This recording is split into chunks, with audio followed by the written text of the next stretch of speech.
Hi, it's Alex from Groovy Entertainment. Today we have a book on tape to play for you. Today book is The Three Little Javelinas from 1992. So let's get started.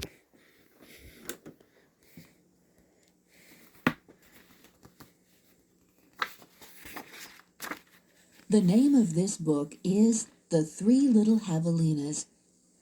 It was written by Susan Lowell and illustrated by Jim Harris. You can follow along in your book. Just turn the page whenever you hear this sound. Now let's begin. Once upon a time, way out in the desert, there were three little javelinas. Javelinas are wild, hairy, southwestern cousins of pigs. Their heads were hairy, their backs were hairy, and their bony legs, all the way down to their hard little hooves, were very hairy. But their snouts were soft and pink. One day, the three little javelinas trotted away to seek their fortunes. In this hot, dry land, the sky was almost always blue. Steep purple mountains looked down on the desert where the cactus forests grew. Soon, the little javelinas came to a spot where the path divided, and each one went a different way. The first little javelina wandered lazily along.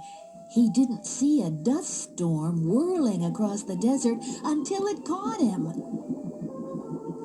The whirlwind blew away and left the first little javelina sitting in a heap of tumbleweeds. Brushing himself off, he said, "I'll build a house with them." And in no time at all, he did. Then along came a coyote. He ran through the desert so quickly and so quietly that he was almost invisible. In fact, this was only one of Coyote's many magical tricks. He laughed when he saw the tumbleweed house and smelled the javelina inside. A tender, juicy piggy, he thought. Coyote was tired of eating mice and rabbits. He called out sweetly, little pig, let me come in." "Not by the hair of my chinny chin chin," shouted the first javelina, who had a lot of hair on his chinny chin chin. "Then I'll huff, and I'll puff, and I'll blow your house in," said Coyote. And he huffed, and he puffed, and he blew the little tumbleweed house away. But in all the hullabaloo, the first little javelina escaped and went looking for his brother and sister. Coyote, who was very sneaky, tiptoed along behind. The second little javelina walked for miles among giant cactus plants called saguaros. They held their ripe red fruit high in the sky, but they made almost no shade, and the little javelina grew hot. Then he came upon a Native American woman who was gathering sticks from inside a dried-up cactus. She planned to use these long sticks, called saguaro ribs, to knock down the sweet cactus fruit. The second little javelina said, "Please, may I have some sticks to build a house?" "Hau," she said, which means yes in the language of the desert people. When he was finished building his house, he lay down in the shade. Then his brother arrived, panting from the heat, and the second little javelina moved over and made a place for him. Pretty soon, Coyote found the saguaro rib house. He used his magic to make his voice sound just like another javelina's. Little pig, let me come in," he called. But the little javelinas were suspicious. The second one cried, "No, not by the hair of my chinny chin chin." "Bah," thought Coyote, "I am not going to eat your hair." Then Coyote smiled, showing all his sharp teeth. "I'll huff, and I'll puff, and I'll blow your house in." So he huffed, and he puffed, and all the saguaro ribs came tumbling down. But the two little javelinas escaped into the desert. Still not discouraged, Coyote followed. Sometimes his magic did fail, but then he usually came up with another trick.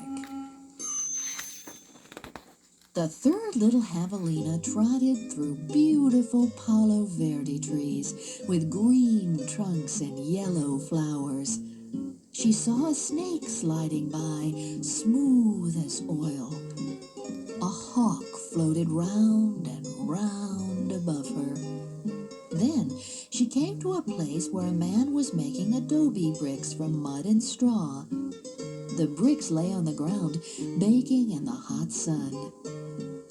The third little javelina thought for a moment and said, "May I please have a few adobes to build a house?" "Sí," answered the man, which means yes in Spanish, the brickmaker's language. So the third javelina built herself a solid little adobe house, cool in summer and warm in winter. When her brothers found her, she welcomed them in and locked the door behind them.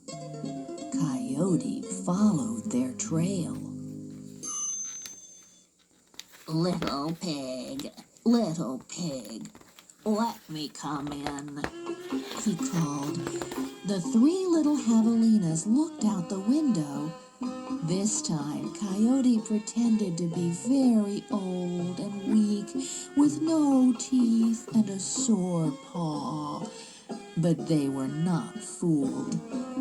"No, not by the hair of my chinny chin chin," called back the third little javelina. "Then I'll huff, and I'll puff, and I'll blow your house in," said Coyote. He grinned, thinking of the wild pig dinner to come. "Just try it," shouted the third little javelina. So Coyote huffed and puffed, but the adobe bricks did not budge. Again Coyote tried. "I'll huff, and I'll puff, and I'll blow your house in." The three little javelinas covered their hairy ears, but nothing happened. The javelinas peeked out the window. The tip of Coyote's raggedy tail whisked right past their noses. He was climbing upon the tin roof. Next, Coyote used his magic to make himself very skinny. "The stovepipe!" gasped the third little javelina. Quickly, she lighted a fire inside her wood stove. "What a feast it will be," Coyote said to himself. He squeezed into the stovepipe. "I think I'll eat them with red-hot chili sauce." Whoosh! Sizzle! Then the three little javelinas heard an amazing noise. It was not a bark. It was not a cackle. It was not a howl. It was not a scream. It was all of those sounds together. Yip! Yap! Yeep! Yow!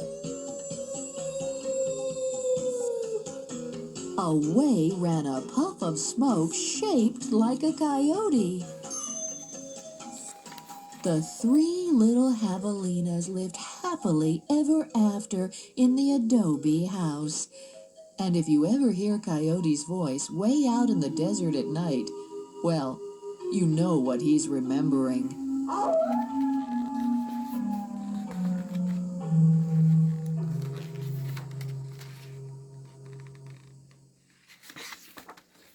So that was the three little jabalillos from 1992. So if you like, subscribe, share, and comment, have a groovy day with another video coming out real soon.